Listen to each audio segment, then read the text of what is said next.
Assalamualaikum warahmatullahi wabarakatuh. Perkenalkan nama saya Ayuni Niamiyah NIM 2019-12193, kelas metodologi penelitian 6E.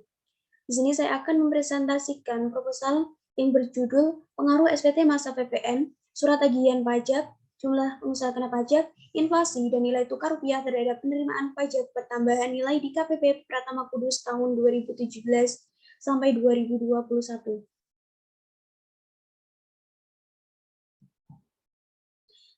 Pendahuluan.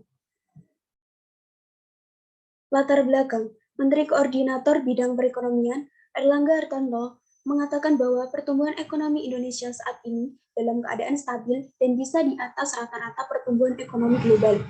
Pada kuartal 1 tahun 2022, pertumbuhan ekonomi Indonesia masih sama dengan kuartal 4 tahun 2021, yaitu sebesar 5,01%.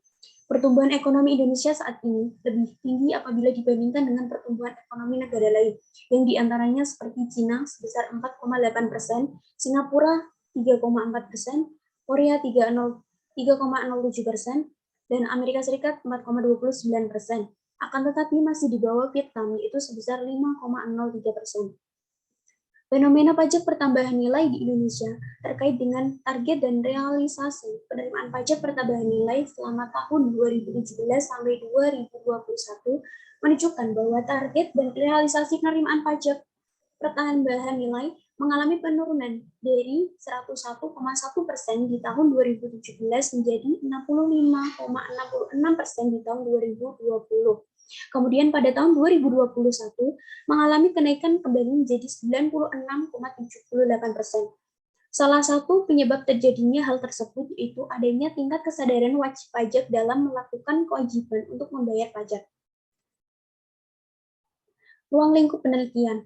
Variabel dependen dari penelitian ini adalah penerimaan pajak pertambahan nilai atau PPN. Variabel independen yang kedua, variabel independen ini dalam penelitian ini yaitu SPT masa PPN, surat tagihan pajak, jumlah pengusaha kena pajak, inflasi, dan nilai tukar rupiah. Objek penelitian ini adalah Kantor Pelayanan Pajak atau KPP Pratama Kudus. Tujuan penelitian. Yang pertama, untuk mengetahui pengaruh SPT masa PPN terhadap penerimaan pajak pertambahan nilai. Yang kedua, untuk mengetahui pengaruh surat tagihan pajak terhadap penerimaan pajak pertambahan nilai. Yang ketiga, untuk mengetahui pengaruh jumlah pengusaha kena pajak terhadap penerimaan pajak pertambahan nilai. Yang keempat, untuk mengetahui pengaruh inflasi terhadap penerimaan pajak pertambahan nilai.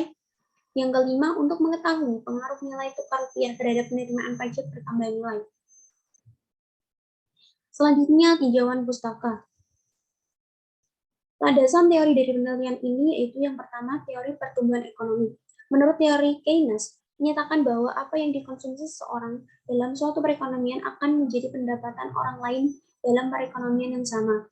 Teori yang kedua yaitu teori paritas daya beli. Teori ini diterbitkan oleh Gustav Russell tahun 1918, menjelaskan bahwa nilai tukar disesuaikan dari waktu ke waktu dan menjelaskan perbedaan inflasi antara dua negara yang akan mempengaruhi daya beli masyarakat dalam menggunakan produk lokal.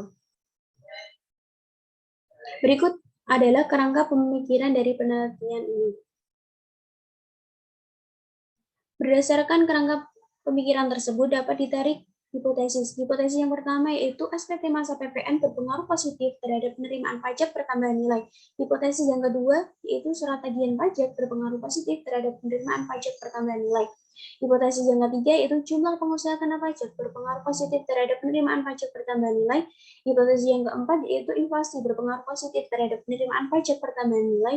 Hipotesis yang kelima yaitu nilai tukar rupiah berpengaruh positif terhadap penerimaan pajak pertambahan nilai. Kemudian metodologi penelitian. Penelitian ini termasuk dalam penelitian kuantitatif dengan data sekunder. Populasi penelitian ini diambil dari semua data jenis pajak yang terdapat di KPP Pratama Kudus dengan unit data bulanan selama tahun 2017 sampai 2021. Teknik pengumpulan data yaitu secara random yang digunakan untuk pengambilan sampel, sedangkan waktu penelitian berdasarkan runtutan waktu atau time series. Model analisis yang digunakan adalah analisis regresi linear berdasarkan dengan analisis linear berganda dengan menggunakan software SPSS, yaitu statistik deskriptif, analisis validasi, dan uji asumsi klasik atau uji T dan uji F, yaitu normalitas, autokorelasi, multikolinearitas, dan heteroskedastisitas. Pengujian hipotesis dalam penelitian ini menggunakan koefisien determinasi. Sekian dan terima kasih. Wassalamualaikum warahmatullahi wabarakatuh.